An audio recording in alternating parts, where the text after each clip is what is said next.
मेरी जो डिसेबिलिटी है वो स्पाइनल कॉर्ड इंजरी है। स्पाइनल कॉर्ड इंजरी में ये होता है कि जहाँ से भी आपकी रीढ़ की हड्डी को चोट लगती है उसके नीचे वाला जो हिस्सा है वो पैरालाइज हो जाता है, मतलब कि काम करना बंद कर देता है।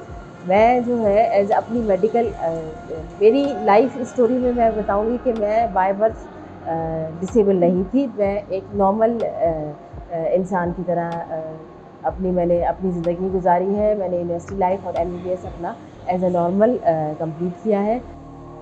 एक्सीडेंट हुआ मेरा, उसके बाद थोड़ा टाइम लगा, फिर मैं व्हीलचेयर बाउंड हो गया।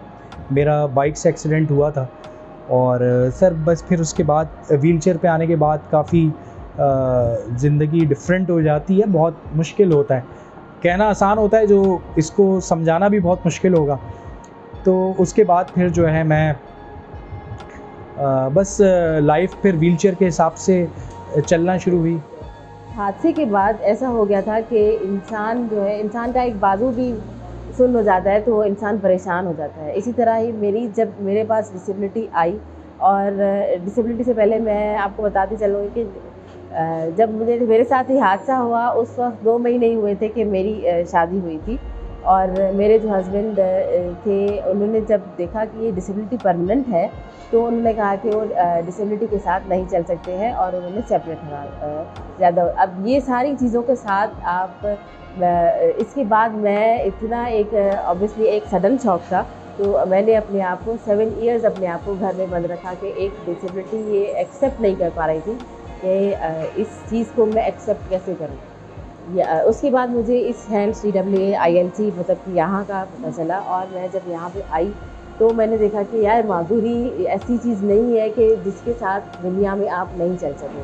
फिर उसके बाद मैंने यहाँ पे डिफरेंट डिसेबिलिटीज़ को देखा, उनके बारे में दोबारा मैंने उनको असेस किया कि अच्छा हर डिसेबिलिटी का एक अलग मसला है, मेरी डिसेबिलिटी का एक अलग मसला है। उसके बाद फिर मैंने अपने आप मैनेज करना सीखा, और अब माशाल्लाह 2 साल में मैं इतना ट्रेन हो गई हूँ, जो मैंने हंसना गाना बोलना घर से निकलना छोड़ दिया था वो दोबारा मैं सारी चीज़ें करने लगी हूँ। मैं खुद शॉपिंग जाती हूँ, मैं रोज़ यहाँ पे आती हूँ अपनी डिसेबिलिटी को। उसके साथ साथ मैं यहाँ पे जो दूसरी डिसेबिलिटीज़ होती हैं उनको मैं काउंसिल करती हूँ कि अच्छा आपको पोलियो है तो आपको इस तरह चलना है, अच्छा आपको स्पाइनल कॉर्ड है तो आपको इस तरह मैनेज करना है, अच्छा आपको मस्कुलर डिस्ट्रॉफी है तो आपको अपनी एनर्जी कंजर्व करनी है। इसी तरह ही जो भी डिसेबिलिटीज़ होती हैं उसको उसके हिसाब से काउंसिल करके मैं उनको वो चीज़ समझा रही होती हूँ कि आपको इस डिसेबिलिटी को ऐसे मैनेज करना है। ये इदारा बने हुए तकरीबन 4 साल हो गए। इस इदारे को बहुत सारे लोग मिलकर संभालते हैं, जिनमें से एक मैं भी हूँ। छोटा सा पार्ट है मेरा, बहुत ज़्यादा बड़ा रोल नहीं है, बट इसमें जो मेन अहम रोल है वो जावेद रईस साहब का है। और सिर्फ इस इदारे के हवाले से ही नहीं, बल्कि डिसेबिलिटी मूवमेंट जो पाकिस्तान में चल रही है उसमें बहुत बहुत अहम रोल है जावेद रईस साहब का। अच्छा, ये चीज़ को बहुत मैं कॉन्साइज़ करके बताऊं तो ये है कि डिसेबिलिटी या पर्सन विद डिसेबिलिटीज़, अफराद बामाज़ूरीन जिनको कहा जाता है, ये बहुत ज़्यादा इग्नोर हो चुके हैं पाकिस्तान भर में। इसीलिए हमें ये मूवमेंट जो है ये चलाने की ज़रूरत पड़ी है। इस इदारे को और सर जावेद को मैं अपना एक मेंटोर समझती हूँ कि उन्होंने मुझे इस डिसेबिलिटी से और दोबारा एक मुर्दे में जैसे कहते हैं जान डालना, वही वाला काम किया है। इस इदारे का जब मुझे पता चला था तो मैं यहाँ पे आना नहीं चाह रही थी, लेकिन जब मैं यहाँ पे आई तो मैंने कहा नहीं, मैं अब यहाँ पे एक और दिन आऊँगी।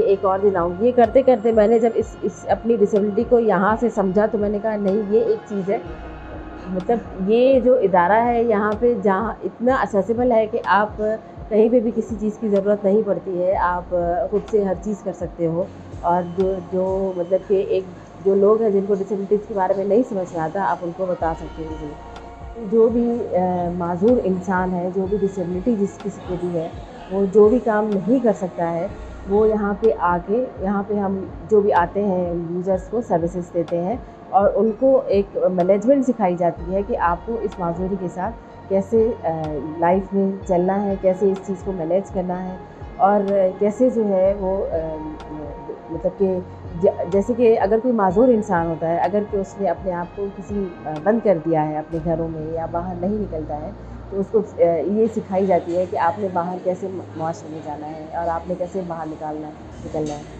अब मेरा जो मोटिव है अगला ये है कि मेरे जैसे जो लोग हैं, डिसेबल लोग हैं, जिन्होंने अपने आप को घरों में बंद कर दिया है, मैं उनको घरों से बाहर निकालूं और उनको मतलब ये सिखाऊं कि आप जो है घर में कैद करना एक ज़िंदगी जीने का तरीका नहीं है। आप लोग बाहर निकलें, आप लोग अपने राइट्स को जानें, आप लोग अपने आप को मैनेज करके ज़िंदगी दोबारा ज़िंदगी की तरफ आएँ और जो भी आपने काम, जो भी आपकी स्किल है, जिस भी तरह का आप में टैलेंट है, उस टैलेंट को आप परस्यू करें और उसको अपना एक ज़रिया मुआश बनाएं, किसी पे डिपेंड ना करें, आप इंडिपेंडेंट हो जाएं।